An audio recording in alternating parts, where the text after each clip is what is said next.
ਕੇ ਖਬਰ ਬਣ ਗਏ, ਹਮ ਖਬਰ ਕਰਤੇ ਕਰਤੇ। ਤੇ ਪੰਜਾਬ ਸਰਕਾਰ ਦਾ ਜਿਹੜਾ ਹਵਾਈ ਜਹਾਜ਼ ਹੈ, ਹੈਲੀਕਾਪਟਰ ਹੈ, ਜਿਹਨੂੰ ਜਦੋਂ ਫੇਸਬੁੱਕ ਤੇ ਚਰਚਾ ਮਿਲਦੀ ਹੈ ਤਾਂ ਕਦੀ ਉਹ ਪੱਠੇ ਦਾ ਰੇੜਾ ਬਣ ਜਾਂਦਾ ਹੈ, ਕਦੀ ਉਹਨੂੰ ਗੱਡਾ ਕਿਹਾ ਜਾਂਦਾ ਹੈ, ਪੱਠੇ ਢੋਣ ਵਾਲਾ, ਕਦੀ ਕੁਝ ਕਦੀ ਕੁਝ। ਮਾਨ ਸਰਕਾਰ ਹੁਣ ਇਸੇ ਗੱਲ ਦਾ ਗੁੱਸਾ ਕਰ ਗਏ ਨੇ ਜਾਂ ਫਿਰ ਗੱਲ ਕੋਈ ਹੋਰ ਚੁਭੀ ਹੈ? ਤੁਹਾਡੇ ਉੱਪਰ, ਹੋਰ ਪੱਤਰਕਾਰ ਸਾਥੀਆਂ ਉੱਪਰ ਮਾਮਲਾ ਦਰਜ ਕਰ ਲੈਣਾ, ਕੀ ਇਹੀ ਹਾਸਲ ਹੁੰਦਾ ਹੈ ਇੱਕ ਪੱਤਰਕਾਰ ਦਾ ਸਵਾਲ ਪੁੱਛਣ ਤੋਂ ਬਾਅਦ? हाँ जी, मैं बिल्कुल ਤੁਹਾਨੂੰ ਕਹਿ ਰਿਹਾ ਸੀਗਾ ਕਿ खबर हो गए हम खबर करते करते, ਜੀ। कवर में धकेलोगे लल्ला क्या, कवर करते ਹੂੰ। करते। ਅਸੀਂ ਤਾਂ ਕਵਰ ਜੀ। ਕਰਨ ਵਾਲੇ ਆ ਭਾਈ, ਹੁਣ ਕਵਰ ਚ ਧੱਕਣਾ ਇਹ ਤੁਹਾਡੀ ਇੱਛਾ। ਦੇਖੋ ਗੁਰਪ੍ਰੀਤ, ਗੱਲ ਮੇਰੇ ਲਈ ਪਰਚਾ ਨਾ ਕੋਈ ਨਵਾਂ ਤੇ ਨਾ ਕੋਈ ਅਸਚਰਜ ਹੈ। ਜੀ। ਮੈਂ ਕੁਝ ਪੋਲੀਟੀਸ਼ੀਅਨ ਜਿਹੜੇ ਅੱਜ ਸੱਤਾਧਾਰੀ ਆ ਇਹਨਾਂ ਨੂੰ ਬਹੁਤ ਲਾਗਿਓਂ ਜਾਣਦਾ ਵਾਂ, ਜੀ। ਤੇ ਮੈਂ ਬਹੁਤ ਸਾਰੇ ਪੋਲੀਟੀਸ਼ੀਅਨ ਨੂੰ ਜਾਣਦਾ ਜਿਹੜੇ ਮਤਲਬ ਕਿ ਫੁੰਕਾਰੇ ਮਾਰਦੇ ਹੁਣ ਨਾਗਾਂ ਵਾਂਗ, ਪਰ ਜੀ। ਭਿੱਜੀਆਂ ਬਿੱਲੀਆਂ ਦਿੱਲੀ ਵਾਲਿਆਂ ਦੀਆਂ ਬੈਠਕਾਂ 'ਚ ਜਾ ਕੇ ਬਣ ਜਾਂਦੇ ਨੇ। ਜੀ। ਮੈਂ ਨਾ ਉਹਨਾਂ ਤੋਂ ਉਮੀਦ ਕਰਾਂਗਾ ਕਿ ਉਹ ਬੋਲ ਸਕਦੇ ਸਾਡੇ ਲਈ, ਜੀ। ਤੇ ਨਾ ਹੀ ਇਹ ਕੋਈ ਮੇਰੇ ਲਈ ਅਸਚਰਜ ਵਾਲੀ ਗੱਲ ਹੈ ਕਿ ਸਰਕਾਰ 'ਚ ਪਰਚਾ ਹੋ ਗਿਆ, ਕਿਉਂਕਿ ਜਦੋਂ ਸਰਕਾਰ ਸਾਡੀ ਸਿਰਫ ਨਾਂ ਦੀ ਸਰਕਾਰ ਆ, ਸਰਕਾਰ ਜਦੋਂ ਕੋਈ ਬੇਗਾਨਾ ਚਲਾ ਰਿਹਾ, ਜੀ। ਪਰ ਦੁੱਖ ਇਸ ਗੱਲ ਦਾ ਹੈ ਕਿ ਇਸ ਸਰਕਾਰ 'ਚ ਬੈਠੇ ਜਿਹੜੇ ਮੌਨ ਬੰਦੇ ਆ, ਜੀ। ਅਸੀਂ ਉਹਨਾਂ ਵਿੱਚੋਂ ਕੁਝ ਲਈ ਐਸੇ ਰੇਡੀਓ ਤੇ, ਮੈਂ ਇਸ ਰੇਡੀਓ ਤੇ ਪਤਾ ਕਿਉਂ ਆਇਆ ਸੀ ਗੁਰਪ੍ਰੀਤ, ਇਹਦੇ ਪਿੱਛੇ ਇੱਕ ਜੀ। ਕਹਾਣੀ ਹੈ, ਉਹ ਮੈਂ ਦੱਸਦਾ ਤੁਹਾਨੂੰ। ਜੀ। ਬਲਤੇਜ ਪੰਨੂ ਰਾਤੇ ਜਦੋਂ ਮੁਕੱਦਮਾ ਬਣਿਆ ਸੀ, ਜੀ। ਤਾਂ ਉਸ ਵੇਲੇ ਸੇਵਾਵਾਂ ਦੇਣ ਆਇਆ ਸੀ ਮੈਂ, ਹੂੰ। ਤੇ ਇਸ ਅਦਾਰੇ ਨੂੰ ਮੈਂ ਜਦੋਂ ਫਤਿਹ ਬੁਲਾਉਣ ਲੱਗਾ, ਜ਼ਮਾਨਤ ਹੋ ਗਈ, ਤੇ ਮੈਂ ਜੀ। ਕਿਹਾ ਜੀ ਬਈ ਜੋ ਵੀ ਬਣਦਾ ਸਰਦਾ ਉਹ ਪੰਨੂ ਸਾਹਿਬ ਨਾਲ ਤੁਸੀਂ ਹਿਸਾਬ ਕਰੋ, ਤੇ ਮੈਨੂੰ ਹੁਣ ਰੁਖਸਤ ਕਰੋ। ਜੀ। ਤੇ ਸਾਡੇ ਮਾਨਯੋਗ ਜੋ ਪ੍ਰਬੰਧਕ ਸੀ ਉਹਨਾਂ ਨੇ ਕਿਹਾ ਉਹ ਵੀ ਆਉਣਗੇ, ਪਰ ਤੈਨੂੰ ਅਸੀਂ ਜਾਣ ਨਹੀਂ ਦੇਣਾ। ਮੇਰੀ ਸਾਂਝ ਇੱਥੋਂ ਪਈ ਸੀ, ਜੀ। ਯਾਨੀ ਪੰਨੂ ਸਾਹਿਬ ਜਦ ਅੰਦਰ ਚਲੇ ਗਏ ਤਾਂ ਮੈਂ ਬਤੌਰ ਪੱਤਰਕਾਰ, ਨਾਗਰਿਕ, ਕੋਈ ਯਾਰ ਵੇਲੀ ਹੋਣ ਦੇ ਨਾਂ ਤੇ ਇਸ ਰੇਡੀਓ ਤੇ ਛੁੱਟੀ ਘਟਾਉਣ ਆਇਆ ਸੀਗਾ ਜੀ। ਕਿ ਅੱਜ ਉਹਨਾਂ ਤੇ ਬਿਪਤਾ ਪਈ ਆ, ਅਸੀਂ ਇੱਥੇ ਤੇ ਨਾਲ ਖਲੋਤੇ ਆ ਅੜ ਕੇ, ਜੀ। ਜਿੱਥੇ ਜੋ ਕੋਈ ਉਹਨਾਂ ਦਾ ਅਦਾਰਾ ਸੇਵਾਵਾਂ ਕਰਨ ਵਾਲਾ ਆਵਾਜ਼ ਮਾਰੇਗਾ ਉੱਥੇ ਵੀ ਹਾਜ਼ਰ ਆ। ਜੀ। ਤੇ ਅੱਜ ਮੈਂ ਪਹਿਲੀ ਵਾਰੀ 10 ਕੇ 11 ਸਾਲਾਂ 'ਚ ਸ਼ਾਇਦ ਗੱਲ ਕਰ ਰਿਹਾ ਹਾਂ ਜੀ। ਔਨ ਮਾਈਕ, ਇਸ ਰੇਡੀਓ ਤੇ ਕਦੇ ਗੱਲ ਨਹੀਂ ਕੀਤੀ। ਮੈਨੂੰ ਜਾਂ ਜਿਨ੍ਹਾਂ ਦੇ ਨਾਲ ਮੇਰੀ ਗੱਲ ਹੋਈ ਸੀ, ਸਿਰਫ 2 ਸ਼ਖਸਾਂ ਨੂੰ ਪਤਾ ਸੀ। ਜੀ। ਜੇ ਅੱਜ ਉਹ ਬੰਦੇ ਵੀ ਚੁੱਪ ਕਰ ਜਾਣ ਤਾਂ ਫਿਰ ਗਿਲਾ ਇਸ ਗੱਲ ਦਾ ਹੁੰਦਾ ਸਰ, ਗਿਲਾ ਇਸ ਗੱਲ ਦਾ ਨਹੀਂ, ਪਰਚਾ ਕੀ ਆ, ਕੁਝ ਨਹੀਂ ਹੈ, ਪੈਂਦਾ ਹੈ ਸਰ, ਤੁਸੀਂ ਭੁਗਤਦੇ ਹੋ, ਗੁਨਾਹਗਾਰ ਹੋ, ਠੀਕ ਹੈ, ਬੇਗੁਨਾਹ ਤਦ ਠੀਕ ਹੈ। ਜੀ। ਅਸੀਂ ਕਿਹੜਾ ਕੋਈ ਪੋਲਿਟਿਕਸ ਕਰਨੀ ਹੈ ਕਿ ਅਸੀਂ ਕੋਈ ਧਰਨੇ, ਮੁਜ਼ਾਹਰੇ ਤੇ ਗ੍ਰਿਫਤਾਰੀਆਂ, ਉਸ ਤੋਂ ਬਾਅਦ ਆ ਕੇ ਇਲੈਕਸ਼ਨ ਲੜਨਾ। ਹੂੰ। ਪਰ ਗੁਨਾਹ ਕੀ ਹੈ, ਗੁਨਾਹ ਕੀ ਹੈ? ਦੇਖੋ ਇਹ ਇੱਕ ਪੋਸਟ ਪਈ ਸੀਗੀ, ਇਹ ਮਾਨਿਕ ਨੇ ਬੇਸਿਕਲੀ ਪੋਸਟ ਪਾਈ ਸੀ, ਆਰਟੀਆਈ ਐਕਟਿਵਿਸਟ, ਜੀ। ਜੀ। ਕਿ ਮਾਨ ਸਾਹਿਬ ਵਿਦੇਸ਼ ਯਾਤਰਾਵਾਂ ਤੇ ਨੇ, ਤੇ ਉਹਨਾਂ ਦੇ ਪਿੱਛੋਂ ਇਹ ਜਹਾਜ਼ ਕੌਣ ਇਸਤੇਮਾਲ ਕਰ ਰਿਹਾ, ਕਿਉਂਕਿ ਤੁਸੀਂ ਆਰਟੀਆਈ ਰਾਹੀਂ ਤੇ ਜਾਣਕਾਰੀ ਦਿੰਦੇ ਨਹੀਂ, ਜੀ। ਜਿਹੜਾ ਰਡਾਰ ਦਾ ਡਾਟਾ ਹੈ ਉਹ ਗੇੜੇ ਦਿਖਾ ਰਿਹਾ ਹੈ, ਹੂੰ। ਤਾਂ ਸਾਡੇ ਵਰਗਿਆਂ ਨੇ ਵੀ ਉਹਨੂੰ ਇੱਕ ਵਿਅੰਗਮਈ ਤਰੀਕੇ ਨਾਲ ਸਵਾਲੀਆ ਚਿੰਨ੍ਹ ਲਾ ਕੇ ਲੋਕਾਂ 'ਚ ਲਿਆਂਦਾ ਕਿ ਬਈ ਇਹਨੂੰ ਮਾੜਾ ਜਿਹਾ ਪਤਾ ਕਰੋ, ਕਿਹੜਾ ਭੱਠੇ ਵਾਲਾ ਰੇੜਾ ਬਣਾਈ ਫਿਰਦਾ। ਜੀ। ਲਓ, ਇਸ ਤੋਂ 1 ਕਿ 1.5-2 ਦਿਨ ਬਾਅਦ ਪੰਨੂ ਸਾਹਿਬ ਬਠਿੰਡੇ ਆਏ ਤੇ ਉਹਨਾਂ ਨੇ ਫਿਰ ਕਲੀਅਰ ਕਰਤਾ, ਜੀ। ਕਲੀਅਰ ਕਰਤਾ ਕਿ ਭਾਈ ਇਹ ਜਹਾਜ਼ ਜਿਹੜਾ ਹੈ ਉਹ ਗਵਰਨਰ ਸਾਹਿਬ ਅਧਿਕਾਰਤ ਨੇ ਵਰਤਣ ਵਾਸਤੇ ਉਹਨਾਂ ਦੀ ਵਰਤੋਂ 'ਚ ਹੈ। ਜੀ। ਗੱਲ ਕਲੀਅਰ ਹੋ ਗਈ। ਹੂੰ। ਸਾਡਾ ਸਵਾਲ ਹੋਇਆ, ਉਹਨਾਂ ਦਾ ਜਵਾਬ ਹੋਇਆ। ਜੀ। ਫਿਰ ਪਰਚੇ ਵਾਲੀ ਤੇ ਜਿਵੇਂ ਨੀਲਾ ਬਾਬਾ ਦਾ ਸੀਗਾ ਵੀ ਇਹਦੇ 'ਚ ਜਕਾਰੇ ਵਾਲੀ ਤੇ ਗੱਲ ਹੀ ਕੋਈ ਨਹੀਂ, ਜੀ। ਇਹਦੇ 'ਚ ਪਰਚੇ ਵਾਲੀ ਕਿਹੜੀ ਗੱਲ ਹੈ? ਕਿ ਫੇਕ ਬਿਲਕੁਲ। ਨਿਊਜ਼ ਨਹੀਂ ਹੈ, ਇਹ ਰਿਊਮਰ ਨਹੀਂ ਹੈ, ਇਹ ਕਿਸੇ ਸਰਕਾਰ ਪ੍ਰਤੀ ਕੋਈ ਸਾਜ਼ਿਸ਼ ਨਹੀਂ ਬਣਦੀ, ਕਿਉਂਕਿ ਤੁਸੀਂ ਖੁਦ ਐਸਟੈਬਲਿਸ਼ ਕੀਤਾ। ਜੀ। ਜੀ। ਕਿ ਵਾਕਿਆ ਰਡਾਰ ਦੇ ਡਾਟਾ ਮੁਤਾਬਕ ਜਹਾਜ਼ ਉੱਡਿਆ। ਤੁਸੀਂ ਤਲਖ ਸ਼ਬਦਾਂ 'ਚ ਕਿਹਾ, ਅਸੀਂ ਪ੍ਰਵਾਨ ਕੀਤਾ ਕਿ ਕੋਈ ਗੱਲ ਨਹੀਂ। ਉਹਨਾਂ ਨੇ ਕਿਹਾ ਸੀ ਹਵਾਈ ਪੱਤਰਕਾਰ ਜਾਂ ਵਿਊਜ਼ ਲੈਣ ਵਾਲੇ ਏਦਾਂ ਇੱਧਰ ਉੱਧਰ ਦੀਆਂ ਮਾਰਦੇ, ਕੋਈ ਗੱਲ ਨਹੀਂ ਹੈ। ਮਜ਼ੰਮਤ ਕਰਨ ਦਾ ਅਧਿਕਾਰ ਸਾਡੇ ਕੋਲ ਥੋੜੀ, ਉਹਨਾਂ ਕੋਲ ਵੀ। ਉਹਨਾਂ ਨੇ ਆਪਦੀ ਸਰਕਾਰ ਨੂੰ ਡਿਫੈਂਡ ਕੀਤਾ, ਠੀਕ ਹੈ। ਅਸੀਂ ਸਵਾਲ ਕੀਤਾ, ਉਹਨਾਂ ਨੇ ਜਵਾਬ ਦਿੱਤਾ। ਬਿਲਕੁਲ ਫਿਰ ਪਰਚਾ ਕਰਕੇ 12 ਤਰੀਕ ਨੂੰ ਤੁਸੀਂ ਹਿਸਾਬ ਲਾ ਲਓ 18 ਦਿਨ ਹਿਡਨ ਕਰ ਰੱਖਿਆ। ਜੀ। ਕਿਉਂ? ਕਿਉਂਕਿ ਪਰਚਾ ਬਣਦਾ ਨਹੀਂ ਸੀ। ਉਹਦੇ 'ਚ ਲਿਖਿਆ ਗਿਆ ਕਿ ਇਹਨਾਂ ਨੇ ਮਤਲਬ ਕਿ ਸ਼ਾਇਦ ਉਹਦੇ ਵਿੱਚ ਦਰਜ ਹੈ ਕਿ ਸਟੇਟ ਵਿੱਚ ਮਤਲਬ ਕਿ ਜਿਵੇਂ ਤਣਾਅ ਵਾਲਾ ਮਾਹੌਲ ਬਣਾਇਆ। ਪਰ ਉਹਦਾ ਤੁਸੀਂ ਮੈਨੂੰ ਦੱਸੋ, ਕਿਤੇ ਹਿੰਸਾ ਹੋ ਗਈ ਉਹਦੇ ਨਾਲ? ਕਿਤੇ ਰੇਲ ਦਾ ਚੱਕਾ ਜਾਮ ਹੋ ਗਿਆ? ਜੀ। ਕਿਤੇ ਹਾਈਵੇ ਰੁਕ ਗਿਆ? ਉਹ ਯਾਰ ਇੱਕ ਸਵਾਲ ਸੀ, ਤੁਹਾਡਾ ਜਵਾਬ ਸੀ, ਤੇ ਇੱਕ ਆਮ ਡਾਕੂਮੈਂਟ ਸੀ। ਉਹਦੇ 'ਚ ਕੋਈ ਕੌਨਫੀਡੈਂਸ਼ੀਅਲ ਨਹੀਂ ਸੀ, ਕੋਈ ਉਹਦੇ 'ਚ ਫੇਕ ਚੀਜ਼ ਨਹੀਂ ਸੀ। ਅੱਛਾ, ਕਮਾਲ ਦੀ ਗੱਲ ਹੈ ਕਿ ਉਹ ਇੱਕ ਮੈਂਬਰ ਪਾਰਲੀਮੈਂਟ ਨੇ ਵੀ ਸ਼ੇਅਰ ਕੀਤੀ ਹੋਈ ਆ ਪੋਸਟ। ਜੀ। ਫਿਰ ਉਹਦੇ ਤੇ ਪਰਚਾ ਕਿਉਂ ਨਹੀਂ ਬਈ? ਤੇ ਜੇ ਇਹਨਾਂ ਚੀਜ਼ਾਂ ਤੇ ਪਰਚਾ ਹੈ ਤਾਂ ਮੇਰੀ ਗੱਲ ਸੁਣੋ, ਫਿਰ ਤੇ ਇਸ ਗੱਲ ਤੇ ਵੀ ਪਰਚਾ ਬਣਦਾ ਹੈ ਕਿ ਜਦੋਂ ਤੁਸੀਂ ਇਹ ਕਹਿੰਦੇ ਹੋ ਕਿ ਬਾਦਲ ਹੋਰੀ ਭੋਗਾਂ ਤੇ ਹੈਲੀਕਾਪਟਰ ਲਈ ਫਿਰਦੇ ਹੁੰਦੇ ਸੀ, ਜੀ। ਫਿਰ ਤੇ ਉਹ ਵੀ ਕਵਰਤੋਂ ਹੈ ਨਾ। ਜੀ।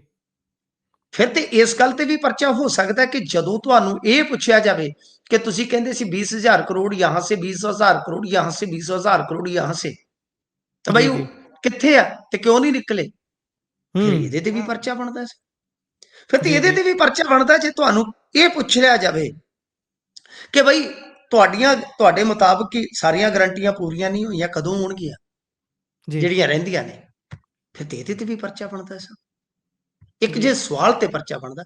ਔਰ ਮੇਰੇ ਨਾਲ ਅੱਜ ਬਹੁਤ ਮਤਲਬ ਕਿ ਸੀਨੀਅਰ ਪੱਤਰਕਾਰਾਂ ਦੀ, ਕਾਨੂੰਨਦਾਨਾਂ ਦੀ, ਜਾਂ ਕਹਿ ਲਓ ਕਿ ਪੁਲਿਸ ਦੇ ਵਿੱਚ ਕੁਝ ਜਿਹੜੇ ਬੰਦੇ ਹੁੰਦੇ ਆ, ਸਾਰੇ ਹੈਰਾਨ ਨੇ ਸਰ।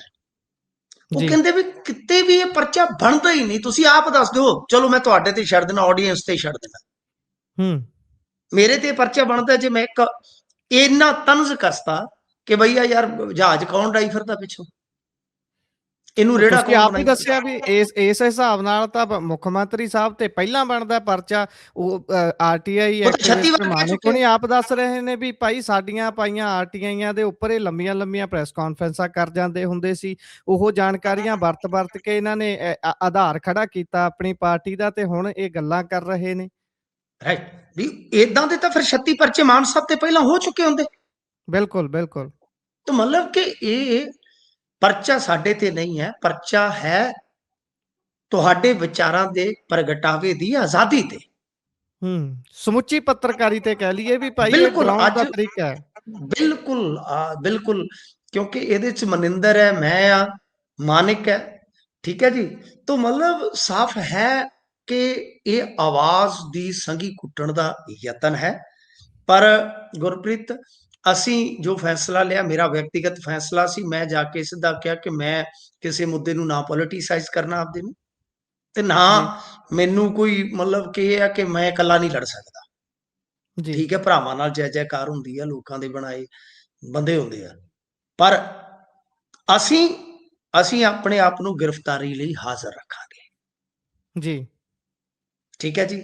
ਮੈਂ ਆਪਦੀ ਫੋਨ ਦੀ ਹੁਣ ਵੀ ਤੁਹਾਡੇ ਨਾਲ ਗੱਲ ਕਰ ਰਿਹਾ, ਮੇਰਾ ਫੋਨ ਆਨ ਰਹੇਗਾ ਰਾਤ ਜੀ। ਨੂੰ, ਦਿਨੇ ਵੀ ਰਿਹਾ, ਸਾਡੇ ਫੋਨ ਵੀ ਆਨ ਰਹਿਣਗੇ, ਲੋਕੇਸ਼ਨ ਵੀ ਆਨ ਰਹੇਗੀ, ਤੇ ਡਿਊਟੀ ਵੀ ਆਨ ਰਹੇਗੀ। ਜੀ। ਅਸੀਂ Punjabi radio USA, Punjabi TV US ਤੇ ਆਵਾਂਗੇ, ਇਹ ਵੀ ਜੀ। ਡਿਊਟੀ ਆਨ ਰਹੇਗੀ। ਤੇ ਹੂੰ। ਮੋਬਾਈਲ ਦੀ ਲੋਕੇਸ਼ਨ ਜਦੋਂ ਵੀ ਕੋਈ ਗ੍ਰਿਫਤਾਰ ਕਰਨ ਆਏਗਾ, ਇੰਸਪੈਕਟਰ DSP ਜੋ ਲੋਕੇਸ਼ਨ ਭਾਲੇਗਾ ਨਾ, ਅਸੀਂ ਉਹਨੂੰ ਉਹ ਵੀ ਤਕਲੀਫ ਨਹੀਂ ਦਿੰਦੇ, ਉਹਨੂੰ WhatsApp ਕਰ ਦਿਆਂਗੇ ਬਿਲਕੁਲ। Live location. ਠੀਕ ਹੈ ਜੀ। ਕਿਉਂਕਿ ਜੇ ਤੇ ਗੁਨਾਹ ਸਾਡਾ ਬਣਦਾ ਹੈ, ਫਿਰ ਅਸੀਂ ਕੋਈ ਜ਼ਮਾਨਤ ਲਈਏ, ਕੋਈ ਕੇਸ ਭੁਗਤੀਏ, ਫਿਰ ਠੀਕ ਹੈ, ਜੀ। ਸਜ਼ਾ ਵੀ ਭੁਗਤੀਏ। ਅਸੀਂ ਲੋਕਾਂ ਦੀ ਕਚਹਿਰੀ 'ਚ ਰੱਖ ਦਿੱਤਾ ਕਿ ਕੀ ਤੁਹਾਡੇ ਮੁਤਾਬਕ ਬਣਦਾ। ਔਰ ਤੁਸੀਂ ਦੇਖੋ, ਮੇਰੇ ਖਿਆਲ ਦੇ ਨਾਲ ਇਹ ਪਹਿਲਾ ਮੌਕਾ ਹੋਏਗਾ ਜਦ ਇੱਕ ਮੁਸ਼ਤ ਇੱਕੋ ਪਲੜੇ 'ਚ ਕੀ ਕਿਸਾਨ ਆਗੂ, ਕੀ ਆਪੋਜੀਸ਼ਨ ਦੇ ਲੀਡਰ, ਔਰ ਕੀ ਆਮ ਵਰਗ ਮੈਂ ਦੱਸ ਜੀ ਨਹੀਂ ਸਕਦਾ ਗੁਰਪ੍ਰੀਤ, ਮੈਂ ਸਵੇਰ ਦੇ ਕਿੰਨੇ ਫੋਨ ਸੁਣੇ ਆ, ਜੀ ਕਿੰਨੇ ਜਵਾਬ ਦਿੱਤੇ ਆ। ਲੋਕ ਕਹਿੰਦੇ ਆ ਕਿ ਬਈ ਅਸੀਂ ਤੁਹਾਡੇ ਨਾਲ ਖੜੇ ਹਾਂ, ਨਜਾਇਜ਼ ਹੈ, ਧੱਕਾ, ਜੀ ਇਹ ਧੱਕਾ ਹੈ। ਵੀ ਠੀਕ ਹੈ, ਤੁਸੀਂ ਗਲਤ ਹੁੰਦੇ ਤਾਂ ਸ਼ਾਇਦ ਅਸੀਂ ਇਹ ਗੱਲ ਨਾ ਕਰਦੇ। ਔਰ ਆਮ ਆਦਮੀ ਪਾਰਟੀ ਵਾਲਿਆਂ ਚੋਂ ਵੀ ਇਹ ਜੀ ਕਹਿ ਰਿਹਾ ਕਿ ਯਾਰ ਇਹ ਤੇ ਜ਼ਿਆਦਤੀ ਆ, ਇਹ ਤੇ ਹੁਣ ਬਿਲਕੁਲ ਹੀ ਧੱਕਾ, ਨਿਰਾ ਪੂਰਾ ਹੀ ਧੱਕਾ ਹੈ। ਤਾਂ ਖੈਰ ਜੀ ਗੁਰਪ੍ਰੀਤ, ਇਹ ਕਹਾਣੀ ਹੈ। ਤੁਹਾਡਾ ਕੋਈ ਹੋਰ ਸਵਾਲ ਹੈ ਤੇ ਕਿਉਂਕਿ ਮੈਂ ਆਪਦੀ ਗੱਲ ਬਹੁਤੀ ਅੱਛਾ ਕਰਦਾ ਚੰਗਾ ਨਹੀਂ ਲੱਗਦਾ, ਇੱਕ ਨਹੀਂ ਖਬਰ ਨੂੰ ਖਬਰ ਦੇ ਤੌਰ ਤੇ। ਖਬਰ ਨੂੰ ਖਬਰ ਦੇ ਤੌਰ ਤੇ ਆਪਣਾ ਕਿਹੜਾ ਉਹ ਹਿਸਾਬ ਹੈ ਨਾ ਵੀ ਭਾਈ ਜਿੱਦਾਂ ਇਹ ਕਹਿੰਦੇ ਹੁੰਦੇ ਨੇ ਵੀ ਭਾਈ ਕੋਈ ਨਾ ਤੁਸੀਂ ਧੱਕਾ ਕਰ ਰਹੇ ਹੋ, ਸਾਡੀ ਸਰਕਾਰ ਆ ਲੈਣ ਦਿਓ, ਅਸੀਂ ਦੱਸਾਂਗੇ ਨੈਤਿਕ ਵਾਲੀਆਂ ਗੱਲਾਂ ਹਾਂਜੀ, ਤੇ ਅਸੀਂ ਸਾਡੀ ਸਰਕਾਰ ਉਦੋਂ ਕਦੀ ਜ਼ਿਆਦਾ ਨਹੀਂ ਕਰਾਂਗੇ। ਆਏਗੀ। ਬਿਲਕੁਲ ਸਾਡੀ ਸਰਕਾਰ ਕਦੀ ਨਹੀਂ ਆਏਗੀ, ਕਿਉਂਕਿ ਜਿੱਦਣ ਸਾਡੀ ਸਰਕਾਰ ਆ ਗਈ, ਸਮਝ ਲਓ ਸਾਡੀ ਪੱਤਰਕਾਰਤਾ ਮਰ ਗਈ। ਖਤਮ ਹੋ ਗਈ ਬਿਲਕੁਲ। ਅੱਛਾ ਇਹਦੇ ਚ ਸਵਾਲ ਇਹ ਸੀ ਮੇਰਾ ਵੀ ਇਹ ਮਾਮਲਾ ਤਾਂ ਚਲੋ ਕਈ ਦਿਨਾਂ ਦਾ ਠੱਲਿਆ ਗਿਆ ਸੀ, ਤਕਰੀਬਨ ਸਾਰਿਆਂ ਦੇ ਜ਼ਿਹਨ ਚੋਂ ਇਹ ਗੱਲ ਨਿਕਲ ਚੁੱਕੀ ਹੋਊਗੀ ਵੀ ਭਾਈ ਹੈਲੀਕਾਪਟਰ ਦੀ ਦੁਰਵਰਤੋਂ ਹੋਈ ਹੈ ਜਦੋਂ ਮੁੱਖ ਮੰਤਰੀ ਸਾਹਿਬ ਪੰਜਾਬ ਤੋਂ ਬਾਹਰ ਸੀ। ਫਿਰ ਇਹ ਵਾਲਾ ਜਿਹੜਾ ਮਾਮਲਾ ਹੈ ਇਹਨੂੰ ਦੁਬਾਰਾ ਤੋਂ ਇੱਕ ਤਰੀਕੇ ਦੇ ਨਾਲ ਸੈਂਟਰ ਸਟੇਜ ਤੇ ਲੈ ਆਉਣਾ, ਇੰਨੇ ਮਾੜੇ ਸਲਾਹਕਾਰ ਹੋਣਗੇ ਮੁੱਖ ਮੰਤਰੀ ਸਾਹਿਬ ਦੇ ਜਿਹੜੇ 12 ਤਰੀਕ ਨੂੰ ਚਲੋ ਤੁਸੀਂ ਦੱਸਦੇ ਹੋ ਮਾਮਲਾ ਦਰਜ ਹੋ ਗਿਆ, FIR ਚ ਵੀ ਲਿਖਿਆ ਹੋਇਆ ਹੈ, ਪਰ ਕੀ ਲੱਗਦਾ ਸੱਚੀਓ ਇਹ ਮੁੱਖ ਮੰਤਰੀ ਦੇ ਕਹਿਣ ਦੇ ਉੱਪਰ ਹੀ ਮਾਮਲਾ ਦਰਜ ਹੋਇਆ ਹੋਊ ਜਾਂ ਫਿਰ ਇਸ ਦੇ ਪਿੱਛੇ ਕੋਈ ਦਿੱਲੀ ਵਾਲੇ ਲਾਲੇ ਨੇ? ਗੁਰਪ੍ਰੀਤ, ਜਿੰਨੀ ਕੁ ਮੁੱਢਲੇ ਦੌਰ ਦੇ ਵਿੱਚ ਆਪਣੇ ਕੋਲ ਜਾਣਕਾਰੀ ਹੈ, ਯਾਨੀ ਕਿ ਜੀ ਉਹਦੇ 'ਚ ਇਹ ਪਤਾ ਲੱਗਿਆ ਕਿ ਦਰਅਸਲ ਇਹ ਪਰਚਾ ਉਤਲੇ ਲੈਵਲ ਤੋਂ ਹੋਇਆ, ਯਾਨੀ ਜੀ ਦਿੱਲੀ ਦੇ ਜਿਹੜੇ ਇਹਨਾਂ ਦੇ ਇੱਥੇ ਦੇ ਇੱਕ ਆਕਾ ਦੇ ਕਹਿਣ ਤੇ ਹੋਇਆ। ਜੀ ਔਰ ਖੁਦ ਜਿਹੜੇ ਆਲਾ ਪੁਲਿਸ ਅਧਿਕਾਰੀ ਉਹ ਹੈਰਾਨ ਨੇ ਤੇ ਉਹ ਨਾਖੁਸ਼ ਵੀ ਨੇ ਕਿ ਜੀ ਇਹਦੇ ਨਾਲ ਪੁਲਿਸ ਦੀ ਬਦਨਾਮੀ ਹੋਏਗੀ, ਕਿਉਂਕਿ ਮਾਮਲਾ ਕੁਝ ਬਣਦਾ ਨਹੀਂ ਹੈ। ਜੀ ਕਿਉਂਕਿ ਉਹਦੇ 'ਚ ਤੁਸੀਂ ਦੇਖੋ, ਗਵਰਨਰ FIR ਪੜੋਗੇ ਤਾਂ ਉਹਦੇ 'ਚ 67A IT ਐਕਟ ਵੀ ਨਹੀਂ ਲਾਇਆ ਇਹਨਾਂ ਨੇ। ਤੁਸੀਂ ਦੇਖੋ ਜੀ ਕਿ ਸੋਸ਼ਲ ਮੀਡੀਆ ਦਾ ਜ਼ਿਕਰ ਹੈ ਤਾਂ IT ਐਕਟ ਵੀ ਨਹੀਂ ਲੱਗਾ ਹੋਇਆ FIR 'ਚ। ਜੀ ਗੌਰ ਨਾਲ ਵੇਖੋ ਤੁਸੀਂ, ਇਹ ਤਕਨੀਕੀ ਪਹਿਲੂ ਹੈ ਇਸ ਮਾਮਲੇ 'ਚ। ਤਾਂ ਜਿੰਨੀ ਕੁ ਆਪਣੇ ਕੋਲ ਜਾਣਕਾਰੀ ਆ ਕਿ ਦਰਅਸਲ ਪਰਚਾ ਕੱਟਣ ਉਪਰੰਤ ਇੱਕ ਤੇ ਬਲਤੇਜ ਪੰਨੂ ਹੋਰਾਂ ਨੇ ਸਪਸ਼ਟ ਕਰ ਦਿੱਤਾ ਕਿ ਇਦਾਂ ਹੋਇਆ। ਜੀ ਇੱਕ ਉਹ ਵੱਡਾ ਕਾਰਨ ਬਣ ਗਿਆ ਕਿ ਇਸ ਤੱਥ ਨੂੰ ਐਸਟੈਬਲਿਸ਼ਮੈਂਟ ਮਿਲ ਗਈ। ਜੀ ਦੂਸਰਾ ਇਹ ਹੋਇਆ ਕਿ ਪੁਲਿਸ ਅਧਿਕਾਰੀਆਂ ਨੇ ਆਕਾ ਦੇ ਕਹਿਣ ਤੇ ਪਰਚਾ ਤਾਂ ਕੱਟ ਦਿੱਤਾ, ਪਰ ਉਸ ਨੂੰ ਓਪਨ ਯਾਨੀ ਖੁੱਲਾ ਰੂਪ ਦੇ ਕੇ ਰੱਖ ਦਿੱਤਾ, ਪਰ ਉਸ ਨੂੰ ਹਿਡਨ ਕਰ ਦਿੱਤਾ ਗਿਆ। ਜੀ ਇਹ ਬੀਤੇ ਦਿਨੀ ਲੁਧਿਆਣੇ ਦੇ ਕੁਝ ਜਰਨਲਿਸਟ ਜਿਹੜੇ ਸੀਗੇ ਉਹਨਾਂ ਨੂੰ ਇੱਕ ਗੁਪਤ ਜਾਣਕਾਰੀ ਮਿਲੀ ਜੀ ਕਿ ਪੰਜਾਬ ਦੇ ਕੁਝ ਪੱਤਰਕਾਰ ਅਤੇ ਸਮਾਜ ਸੇਵੀਆਂ, ਔਰ ਕਮਾਲ ਦੀ ਗੱਲ ਹੈ ਕਿ ਇਹਦੇ ਵਿੱਚ ਕੁਝ ਗਰੀਬ ਬੰਦੇ ਆ ਜਿਨ੍ਹਾਂ ਨੂੰ ਕੋਈ ਪਤਾ ਹੀ ਨਹੀਂ ਹੈ। ਜੀ ਮੈਨੂੰ ਇੱਕ ਫੋਨ ਆਇਆ ਮਾਝੇ ਵੱਲੋਂ, ਮੈਂ ਉਹਦਾ ਨਾਮ ਨਹੀਂ ਲਵਾਂਗਾ ਹੁਣ, ਉਹਨੂੰ ਵੀ ਨਾਮਜ਼ਦ ਕਰ ਰੱਖਿਆ। ਉਹ ਕਹਿੰਦੇ ਵੀਰੇ ਅਸੀਂ ਤਾਂ ਸ਼ੇਅਰ ਹੀ ਕੀਤਾ ਸੀ ਗੱਲ। ਤਾਂ ਮਤਲਬ ਕਿ ਜੀ ਕਹਾਣੀ ਇਹ ਆ ਕਿ ਉਸ ਨੂੰ ਹਿਡਨ ਕਰਕੇ ਰੱਖਿਆ ਸੀ ਇਹਨਾਂ ਨੇ, ਕੋਈ ਆਨਲਾਈਨ ਨਹੀਂ ਪਾਇਆ, ਕੋਈ ਲੈਣਾ ਨਹੀਂ, ਕੋਈ ਦੇਣਾ ਨਹੀਂ। ਉਸ ਤੋਂ ਬਾਅਦ ਕੁਝ ਜਰਨਲਿਸਟ ਜਿਨ੍ਹਾਂ ਨੂੰ ਇਹ ਭਿਣਕ ਲੱਗੀ ਲੁਧਿਆਣੇ ਦੇ ਵਿੱਚ ਕਿ ਥਾਣੇ 'ਚ ਜੀ ਇੱਕ ਪਰਚਾ ਇਸ ਤਰ੍ਹਾਂ ਦਾ ਹਿਡਨ ਕਰਕੇ ਰੱਖਿਆ ਹੈ, ਤਾਂ ਫਿਰ ਇੱਥੋਂ ਗੱਲ ਖੁੱਲਦੀ ਜਿਹੜੀ ਹੈ ਨਾ, ਉਹ ਅੱਗੇ ਖੁੱਲ ਗਈ। ਔਰ ਦੇਰ ਰਾਤ ਫਿਰ ਸਾਨੂੰ FIR ਦੀ ਕਾਪੀ ਜਿਹੜੀ ਆ, ਸਮਝ ਲਓ ਕਿ ਤੂੰ ਜੁਗਾੜ ਲਾ ਕੇ ਮਿਲ ਗਈ। ਜੀ ਉਧਰੋਂ ਨਵਾਂ ਸਾਲ ਚੜ ਰਿਹਾ ਸੀ ਤਾਂ ਉਧਰੋਂ ਸਮਝ ਲਓ ਕਿ ਬਈ ਇਹ ਕੁਝ ਹੋ ਰਿਹਾ ਸੀਗਾ। ਤਾਂ ਇਸ ਤਰ੍ਹਾਂ ਨਵੇਂ ਮਤਲਬ ਸਾਲ ਦਾ ਕਿ ਤੋਹਫਾ ਹੀ ਹੈ। ਹਾਂ, ਤੈਨੂੰ ਤੋਹਫਾ ਮੇਰੇ ਵੱਲੋਂ ਨਹੀਂ, ਤੇਰੇ ਵਿਆਹ ਤੇ ਇੱਕ ਗੀਤ ਕੁੜੇ। ਤਾਂ ਗੱਲ ਇਹ ਆ ਹੂੰ ਕਿ ਬਸ ਇਹ ਤੋਹਫਾ ਨਵੇਂ ਸਾਲ ਤੇ ਆ ਗਿਆ, ਚਲੋ ਆਪਾਂ ਕਬੂਲ ਕਰ ਲਿਆ। ਭੇਜੇ ਹੋਏ ਤੋਹਫੇ ਸੱਜਣਾ ਦੇ ਫਿਰ ਗੱਲ ਨਾਲ ਲਗਾਉਣੇ ਪੈਂਦੇ ਨੇ। ਤਾਂ ਇਦਾਂ ਹੀ ਆ ਕਿ ਬਈ ਯਾਨੀ ਇਹ ਕਹਿ ਸਕਦੇ ਆ ਕਿ ਕਿਤੇ ਨਾ ਕਿਤੇ ਪੁਲਿਸ ਨੂੰ ਵੀ ਇਸ ਚੀਜ਼ ਦਾ ਪਤਾ ਸੀ, ਜਾਂ ਹੋ ਸਕਦਾ ਕਿ ਪਰਚਾ ਕੱਟਣ ਉਪਰੰਤ ਇਹਨਾਂ ਨੂੰ ਲੱਗਾ ਹੋਵੇ ਕਿ ਜੇ ਕਿਸੇ ਦੀ ਅਰੈਸਟ ਪਾਉਨੇ ਆ ਜਾਂ ਅਸੀਂ ਪੁੱਛਗਿੱਛ ਦੇ ਬਹਾਨੇ ਬੁਲਾ ਕੇ ਅਰੈਸਟ ਕਰਦੇ ਆ ਤਾਂ ਰੌਲਾ ਪਵੇਗਾ, ਜੀ ਸਰਕਾਰ ਦੀ ਬਦਨਾਮੀ ਹੋਏਗੀ। ਤੇ ਵਿੱਚ ਦੀ ਹੂੰ ਇਲੈਕਸ਼ਨ ਵੀ ਆ ਗਏ ਨਾ, ਤੁਹਾਨੂੰ ਪਤਾ ਹੈ। ਔਰ ਉਦੋਂ ਗੁਰਪ੍ਰੀਤ ਸੇਖੋਂ ਵਾਲਾ ਬਹੁਤ ਰੌਲਾ ਚੱਲ ਰਿਹਾ ਸੀ, ਤੁਹਾਨੂੰ ਸ਼ਾਇਦ ਯਾਦ ਜੀ ਹੋਏਗਾ। ਜੀ ਜੀ ਠੀਕ ਹੈ ਨਾ ਜੀ। ਤਾਂ ਇਸ ਕਰਕੇ ਕੁਝ ਇਹ ਚੀਜ਼ਾਂ ਹੈਗੀਆਂ ਨੇ, ਸੰਕੇਤਕ ਨੇ ਵੈਸੇ ਇਹ, ਇਹਨਾਂ ਦੀ ਪੁਸ਼ਟੀ ਨਹੀਂ ਜੀ ਕਿ ਸ਼ਾਇਦ ਇਹਨਾਂ ਚੀਜ਼ਾਂ ਦੇ ਚੱਲਦੇ ਆ ਇਹਨਾਂ ਨੇ ਇਸ ਨੂੰ ਦਰਜ ਤੇ ਕਰ ਲਿਆ, ਪਰ ਕਿਤੇ ਨਾ ਕਿਤੇ ਥੋੜਾ ਸੰਕੋਚ ਕਰ ਗਏ ਕਿ ਇਸ ਨੂੰ ਅੱਗੇ ਨਹੀਂ ਵਧਾਇਆ ਗਿਆ। ਔਰ ਮੇਰੇ ਖਿਆਲ ਦੇ ਨਾਲੇ ਸਾਡੇ ਅਧਿਕਾਰਾਂ ਦਾ ਹੋਰ ਵੀ ਉਲੰਘਣ ਹੈ ਗੁਰਪ੍ਰੀਤ, ਕਿ ਸਾਨੂੰ ਨੋਮੀਨੇਟ ਕਰਨ ਤੋਂ ਬਾਅਦ ਸੂਚਿਤ ਨਹੀਂ ਕੀਤਾ ਗਿਆ। ਹੁਣ ਅਸੀਂ ਜੀ ਇਹਦੇ 'ਚ ਠੀਕ ਹੈ ਕਿ ਸਰਕਾਰ ਨੂੰ ਕਹਿ ਰਹੇ ਹਾਂ ਕਿ ਭਾਈ ਚਲੋ ਤੁਸੀਂ ਗ੍ਰਿਫਤਾਰ ਕਰ ਸਕਦੇ ਹੋ ਤਾਂ ਕਰ ਲਓ, ਜੀ ਜੀ ਨੋ ਵਰੀ ਨੋ ਪ੍ਰੋਬਲਮ। ਅਦਰਵਾਈਜ਼ ਅਸੀਂ ਤੁਹਾਨੂੰ ਹਾਈ ਕੋਰਟ 'ਚ ਜਵਾਬ ਦੇ ਬਣਾਵਾਂਗੇ, ਜੇ ਜੀ ਸੁਪਰੀਮ ਬਿਲਕੁਲ। ਕੋਰਟ 'ਚ ਜਾਣਾ ਪਿਆ ਅਸੀਂ ਜਵਾਬ ਦੇ ਬਣਾਵਾਂਗੇ ਕਿ FIR ਕਾਹਦੀ ਬਣਦੀ ਹੈ। ਜੀ ਜੀ ਜੇ ਬਣਦਾ ਅਸੀਂ ਵੀ ਹੈ। ਉੱਥੇ, ਜੀ ਹਾਂਜੀ, ਜੀ ਜੇ ਅਸੀਂ ਉੱਥੇ ਗੁਨਾਹਗਾਰ ਹੋਏ ਅਸੀਂ ਉੱਥੇ ਵੀ ਸਜ਼ਾ ਭੁਗਤਣ ਨੂੰ ਤਿਆਰ ਰਹਾਂਗੇ ਕਿ ਤੁਸੀਂ ਹੂੰ ਬੇਸ਼ੱਕ ਸਾਨੂੰ ਸਜ਼ਾ ਨਾ ਦਿਓ, ਅਸੀਂ ਹਾਈ ਜੀ ਕੋਰਟ ਕੋਲ ਖੁਦ ਮੰਗਾਂਗੇ ਜੇ ਗੁਨਾਹ ਸਾਡਾ ਬਣਦਾ ਤਾਂ ਦੇ ਦਿਓ ਜੀ ਸਾਨੂੰ ਸਜ਼ਾ, ਸਾਡੇ ਤੇ FIR ਜੀ ਦੇ ਹੁਕਮ ਦੇ ਦਿਓ ਨਵੇਂ ਸਿਰੇ ਤੋਂ, ਜਾਂ ਉਸ FIR ਨੂੰ ਅੱਗੇ ਤੋਰਨ ਦੇ ਹੁਕਮ ਦੇ ਦਿਓ।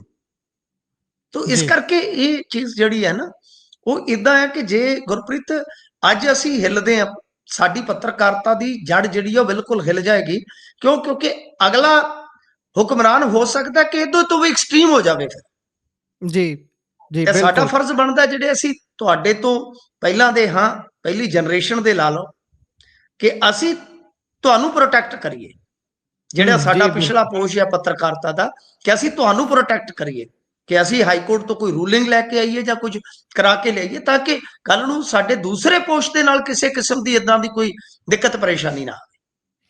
ਜੀ ਬਿਲਕੁਲ। ਮੈਂ ਅਕਸਰ ਇਹ ਗੱਲ ਕਰਦਾ ਹੁੰਦਾ ਕਿ ਜਦੋਂ ਵੀ ਦੁਨੀਆ ਦੇ ਵਿੱਚ ਕੋਈ ਘਟਨਾ ਪਹਿਲੀ ਵਾਰ ਵਾਪਰਦੀ ਹੈ, ਕੋਈ ਵੀ ਹਾਦਸਾ, ਬੇਸ਼ੱਕ ਉਹ ਜਬਰ ਜਨਾਹ ਹੋਵੇ, ਬੇਸ਼ੱਕ ਉਹ ਕਿਤੇ ਬੰਬ ਚੱਲਣਾ, ਪਰਮਾਣੂ ਬੰਬ ਡਿੱਗਣਾ, ਜਦੋਂ ਘਟਨਾ ਪਹਿਲੀ ਵਾਰ ਵਾਪਰਦੀ ਹੈ ਤਾਂ ਹੋ ਹੱਲਾ ਬਹੁਤ ਮੱਚਦਾ ਹੈ। ਪਰ ਜਦੋਂ ਉਹ ਹੌਲੀ ਹੌਲੀ ਬਾਰ-ਬਾਰ ਹੁੰਦੀ ਰਹਿੰਦੀ ਹੈ ਤਾਂ ਲੋਕਾਂ ਦੇ ਧਿਆਨ ਤੋਂ ਪਰੇ ਹੋ ਜਾਂਦੀ ਹੈ, ਲੋਕ ਉਸ ਨੂੰ ਹੋਂ ਪਰੇ ਕਰ ਦਿੰਦੇ ਨੇ।